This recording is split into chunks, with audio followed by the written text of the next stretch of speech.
ઉજળ થઈ ગયેલા કેળા કોક દીક પાછા વહે, નિર્ધન્યા કોક દીક ધનવાન બને. માણસને ખોટ પડે એ ક્યારે બુરાતી નથી. પણ સનાતન સત્ય કુદરતના ઘરનો જે ફેંસલો છે એને સહજ સ્વીકારી અને માણસે આગળ વધવું પડે. ભગવાન કૃષ્ણ કહે છે, જાતસે ધ્રુવો મૃત્યુ ધ્રુવો જન્મ મૃતસ્ય ચ તસ્માત પરિહાર્યાર્થે નાનું શોચંતી પંડિતા.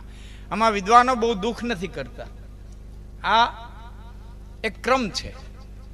જાતસે ધ્રુવો મૃત્યુ ધ્રુવો જન્મ મૃત્યુ, એનો પાછો જન્મ નિશ્ચિત છે. તસ્માત પરિહાર, આ ઉપાય વિનાનો શોક છે. તસ્માત પરિહાર્યાર્થે નાનું શોચંતી પંડિતા. કારણ કે અસ્મિન્યથા દેહે કૌમારમ યૌવનમ જરા તથા દેહાંતર પ્રાપ્તિ ધીરજ સત્ર ન મુહ્યતી. આમાં જેમ જુવાની આવે, બદપણ આવે, એમ જ ઘટપણ આવે અને એમ જ મૃત્યુ આવે. આમ તો જન્મની હારે જ મૃત્યુનો જન્મ થઈ ગયો હોય. માણસનો જ્યારે જન્મ થાય ને એની હારવાર મૃત્યુનો જન્મ થઈ ગયો. આવતા આવતા વાર લાગે. સરસ એક વાક્ય ઓશો ભૂલ્યા છે, રજનીશનું એક વાક્ય સરસ છે કે મૃત્યુ જેવી કોઈ ચીજ નથી. આ પૃથ્વી માથેથી એક જીવ આમ પસાર થઈ ગયો, બસ આટલું, આનું નામ મૃત્યુ.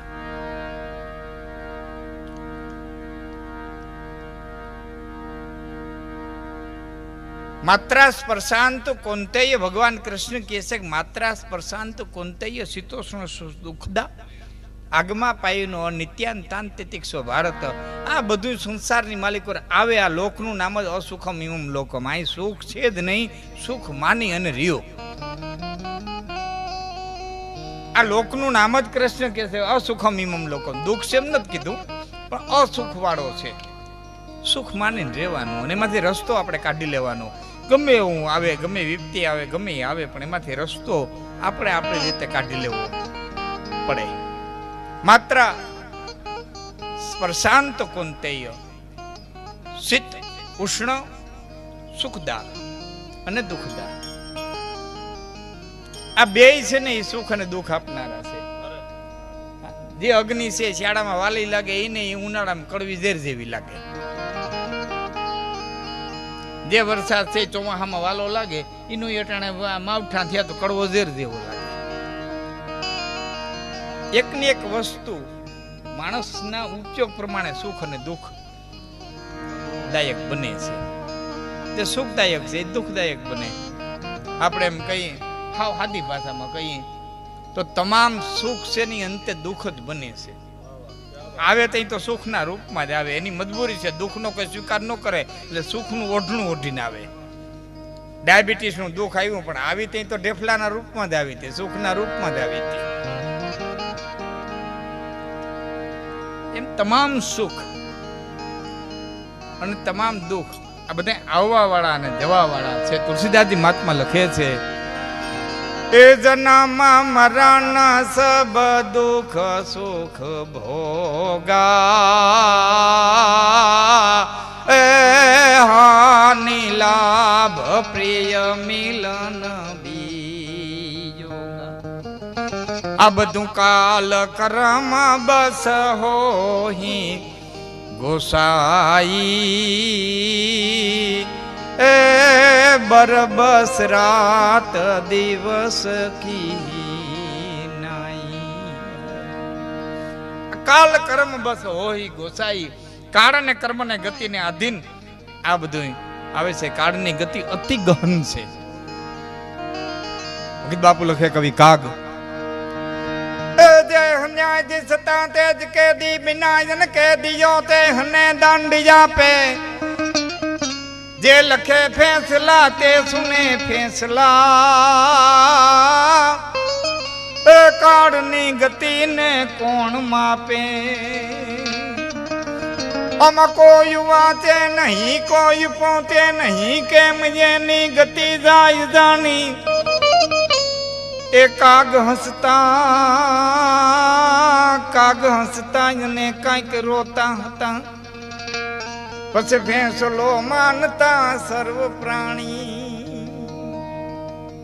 કોઈ જાણી લીધું છે એને દાંત કાઢતા કાઢતા સ્વીકાર્યો છે, અને કોઈ અજ્ઞાની છે તેને રોતા રોતા સ્વીકાર્યો છે, પણ કાળના ભેટલાને સ્વીકારવો પડે, સ્વીકારવો પડે અને સ્વીકારવો પડે. એક કામ કરતો ને, આપણા ખુરશી અગરબત્તી ને આ સાઈડમાં નાખે એટલે આમથી પવન લાગે ને ગળું બેસાડી દે એને રાખવું. હા અરે ભલે હા હાલે ન્યારે બસ ન્યારે અગરબત્તી ન્યા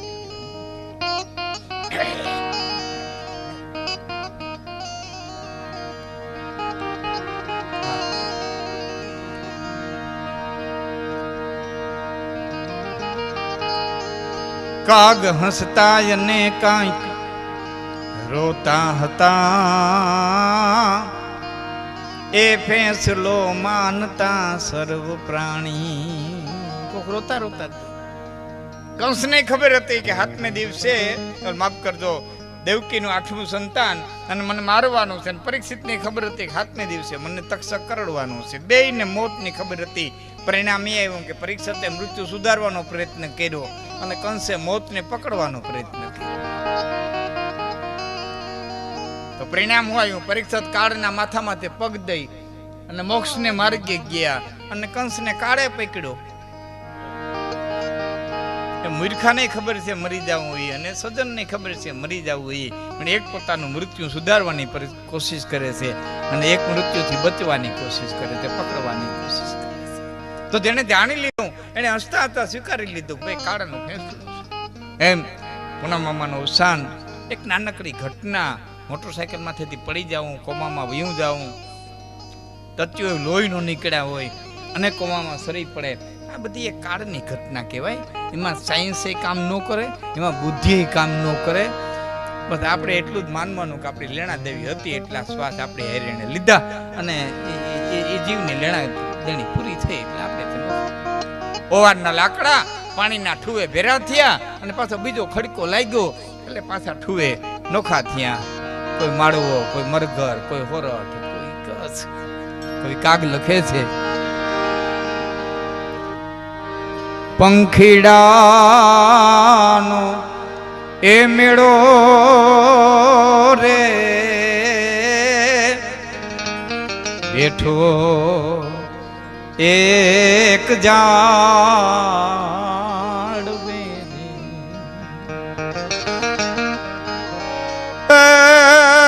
કરશો માં ઘડીક ને માટે કલે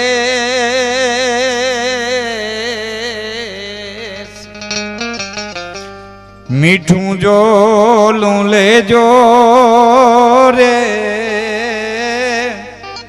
હમણાં સૂરજ ઉગશે રે પછી ઉડી જાહો જુદે જુદે દેશ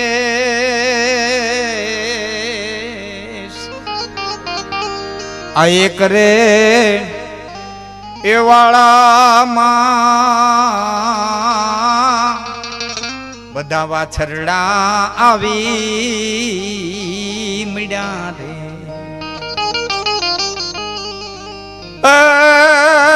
તમે કરી લ્યો ને ખૂબ ખેલામ ખેલ આ વાળાના એવો છૂટ્યા રે પછી ભવે ભેડા નહીં થાય રે કોઈ જાહે માળવા મરઘર દેશ આ પંખીડાનો મેળો રે બેઠો એક ઝાડ લેણા દેણીએ બધા ભેરા થયા છે પાણીના ઠુવે તો કરશો નહીં ઘડીક ને માટે કરે થા નાનકડી જિંદગી હાવ ટૂંકી જિંદગી થકવી દે એટલે લાંબી લાગે આ બહુ કે લાંબી છે મરી જાવું એ સનાતન સત્ય છે આ એક વસ્તુ છે મરી જાવું સત્ય છે એટલે હું જીવવું નહીં સવારે ઉઠવું એ 100%ની વાત છે, એટલે સાંજે હું નહીં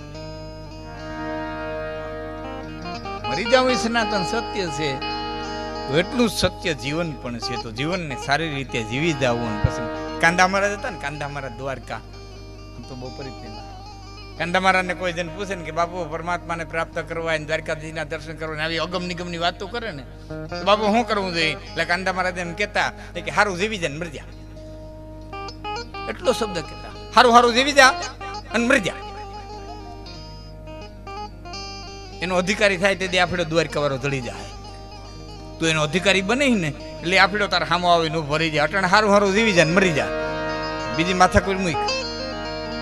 તો મનુષ્ય દેહ મળ્યો છે, સારું જીવી જાવ.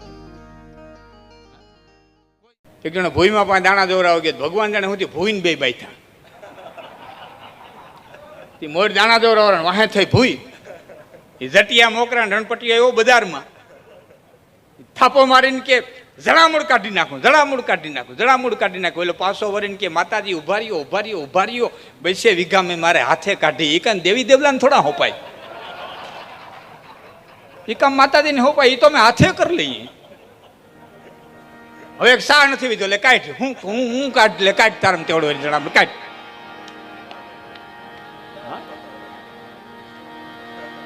એ આ બધી હેમજા વિનાની ભક્તિ છે. હા, અમારે એક ભાઈ 80 વીઘા જમી હતી, ખરા બની ગયેલી હકીકત કહું. હા, પણ થોડા કાવડી આવી ને ગામમાં દુકાન નાખી. હવે એની દુકાનના પગથિયા તો કોણ સડે? ઘણા દી બધા ઘણો ગયો, એ કે મીઠું છે,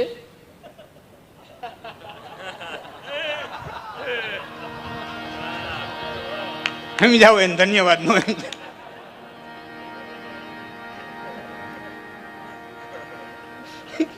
એ કે હોય તો કાઢ. મિત્રો ખરેખર આ જોક્સ કરતા છે ને, વાસ્તવિકતા બહુ બહુ મજાની હોય.